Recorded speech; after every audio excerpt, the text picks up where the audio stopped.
Olá, hoje eu vou falar sobre Joel 2. Quero dizer que o capítulo ele não tem um título específico, mas ele fala também sobre o ataque que vai ocorrer na cidade. Mas pelo que se percebe, dessa vez não serão gafanhotos, mas sim pessoas que virão de encontro à nação que será atingida. E o capítulo começa dizendo: tocai a trombeta em Sião, e dai voz de rebate no meu santo monte.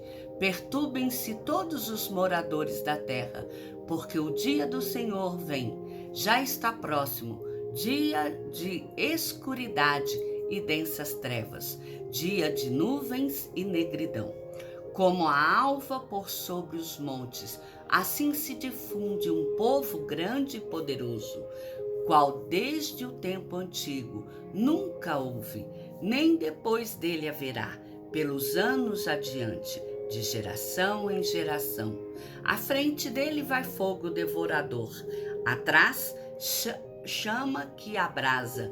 Diante dele a terra é como o jardim do Éden, mas atrás dele um deserto assolado. Nada lhe escapa.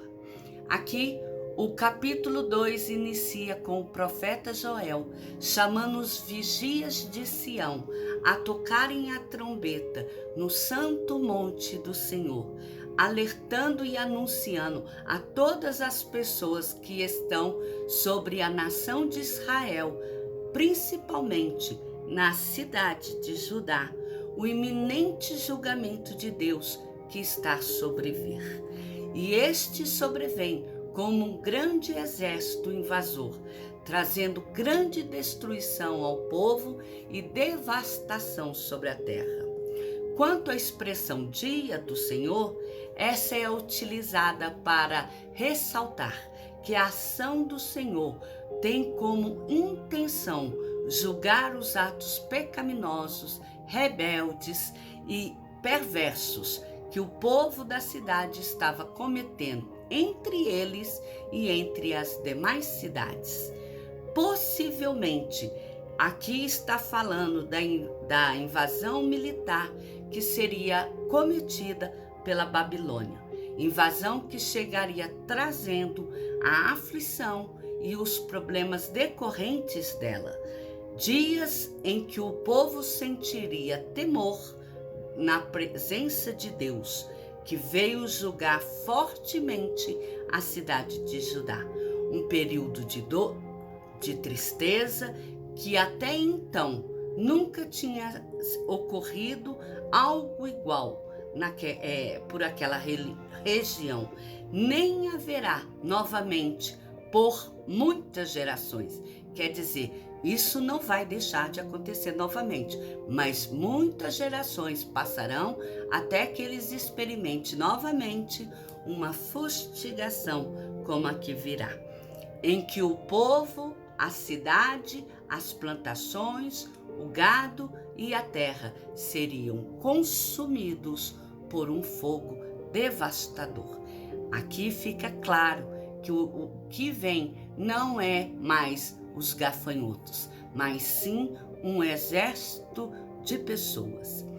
Aí continua o texto dizendo: a sua aparência é como a de cavalos, é como cavaleiros, assim corre, estrondeando como carros, vem saltando pelo cismo dos montes, crepitando como chamas de fogo que devoram o restolho, como um povo poderoso posto em ordem de combate.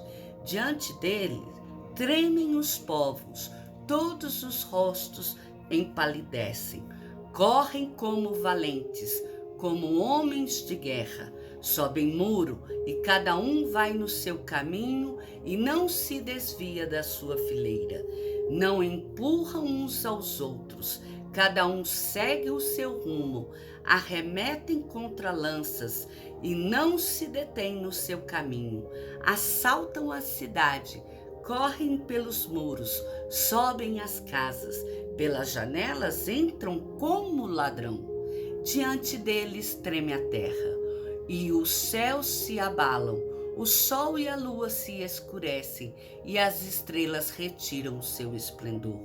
O Senhor levanta a voz diante do seu exército, porque muitíssimo grande é o seu arraial, porque é poderoso quem executa as suas ordens. Sim, grande é o dia do Senhor e muito terrível. Quem o poderá suportar? Nessa parte do capítulo, o profeta Joel descreve como é este exército que Deus usará para impor o seu julgamento sobre Judá e a devastação que ele trará. Um exército numeroso, poderoso, capaz de realizar feitos que não é comum outros exércitos fazerem e talvez nem capacidades eles tenham. Este exército se espalharia entre Judá ferozmente e com grande velocidade, cercando por todos os lados, vindo inclusive pelos montes, de modo que não haveria forma como o povo fugir, não haveria tempo. Outro ponto que o profeta Joel enfatiza é o de que este exército viria e virá, agindo segundo as orientações de Deus. Ou seja, a estratégia de guerra não foi traçada por homem, mas foi direcionada por Deus. Por isso, este dia seria e será tão terrível. Lembrando que a mensagem do profeta é direcionada a várias gerações, pessoas em épocas e circunstâncias diferentes, o que significa que, embora algumas vezes o povo do Senhor já tenha passado por provações anteriores, haverá novas gerações a enfrentarem fatos até mesmo piores. Inclusive, este será o caso do período em que estiver na terra a última geração a ser vivida, antes do dia do juízo final e da condenação eterna. Fato é que ninguém pode escapar das mãos do Senhor Deus. Agora, esse capítulo 2 vai falar uma parte que mostra as misericórdias do Senhor. E ela começa dizendo: ainda assim, agora mesmo, diz o Senhor, convertei-vos a mim de todo o vosso coração, e isso com jejum, com choro e com planto. Regai o vosso coração e não as vossas vestes, e convertei-vos ao Senhor, vosso Deus, porque Ele é misericordioso e compassivo, e tardio em irar-se, e de grande benignidade, e se arrepende do mal. Quem sabe se não se voltará e se arrependerá e deixará após si uma bênção, uma oferta de manjares e libação para o Senhor vosso Deus? Tocai a trombeta em Sião, promulgai um santo jejum, proclamai uma assembleia solene, congregai o povo, santificai a congregação, ajuntai os anciões, reuni os filhinhos e os que mamam. Saia o noivo de sua recâmara e a noiva do seu aposento. Chorem os sacerdotes, ministros do Senhor, entre no pórtico e o altar, e orem. Poupa o teu povo, ó Senhor, e não entregues a tua herança ao opróbrio, para que as nações façam escárnio dele. Porque hão de dizer entre os povos: onde está o seu Deus? Aqui nessa parte do texto, após anunciar todo o julgamento que Deus está para fazer recair sobre Judá, o texto mostra que o profeta Joel chama a atenção da nação de Israel ao arrependimento e também a Judá de todos os seus pecados e perversidade, advertindo ao povo que, se assim eles procederem, Deus, que é gracioso, é longâmino, é compassivo, é misericordioso e que é infinito o seu amor, talvez ele livre o povo de manifestar sobre ele esse seu iminente julgamento. Mas esse arrependimento e abandono de pecado, ele deve ser demonstrado através de jejuns, de choro, de pranto, na presença do Senhor. Atos nos quais o povo, despirado dos seus próprios trajes, das suas próprias vontades, e se mostrará vulnerável ao agir de Deus, pois esse comportamento é o único capaz de tocar o coração do Senhor e fazer com que Deus desvie de sobre o povo de Judá, o povo de Israel, a sua ira, dada a sua infinita longanimidade e a sua benignidade. Além disso, Deus não tem prazer em envergonhar, em fazer o nome de Israel ser esquecido e levar o povo de Israel ao total esquecimento entre as demais nações. Ao contrário, essa é a razão pela qual todas as nações devem e procurar também conhecer e reconhecer o Senhor como seu Deus, por ver que o Senhor é capaz de mudar uma atitude quando o povo clama, reconhecendo os seus pecados. E diz o texto: então o Senhor se mostrou zeloso da sua terra, compadeceu-se do seu povo e respondendo lhe disse: eis que vos envio o cereal, o vinho, o óleo, e deles serei fartos, e vos não entregarei mais o opróbrio entre as nações. Mas o exército que vem do norte, eu o removerei para longe de vós. Lançá-lo-ei em uma terra seca e deserta. Lançarei a sua vanguarda para o mar oriental e a sua retaguarda para o mar ocidental. Subirá o seu mau cheiro e subirá a sua podridão, porque agiu poderosamente. Não temas, ó terra, regozija-te e alegra-te, porque o Senhor faz grandes coisas. Não temais, animais do campo, porque os pastos do deserto reverdecerão, porque o arvoredo dará o seu fruto, a figueira e a vide produzirão com vigor. Alegrai-vos, pois, filhos de Sião, regozijai-vos no Senhor vosso Deus, porque ele vos dará em justa medida a chuva, fará descer como outrora a chuva temporã e a seródia. As eiras se encherão de trigo, os lagares transbordarão de vinho e de óleo. Restituir-vos-ei os anos que foram consumidos pelo gafanhoto migrador, pelo destruidor e pelo cortador.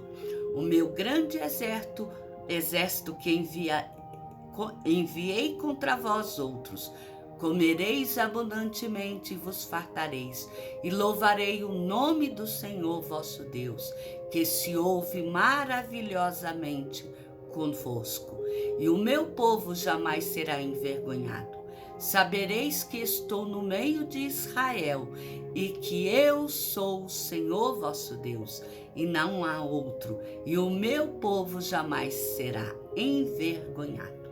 Neste momento aqui do texto, Joel expõe que o povo de Judá e toda a nação de Israel, ele, ao demonstrar um arrependimento genuíno de seus pecados e infidelidade ao Senhor, Deus teria misericórdia do povo e restauraria a Judá todos os grãos e frutos que foram comidos pelos ataques dos gafanhotos, que foi mandados no capítulo 1. Judá prontamente consertou seus caminhos e Deus suspendeu o seu julgamento que ele enviaria ao povo.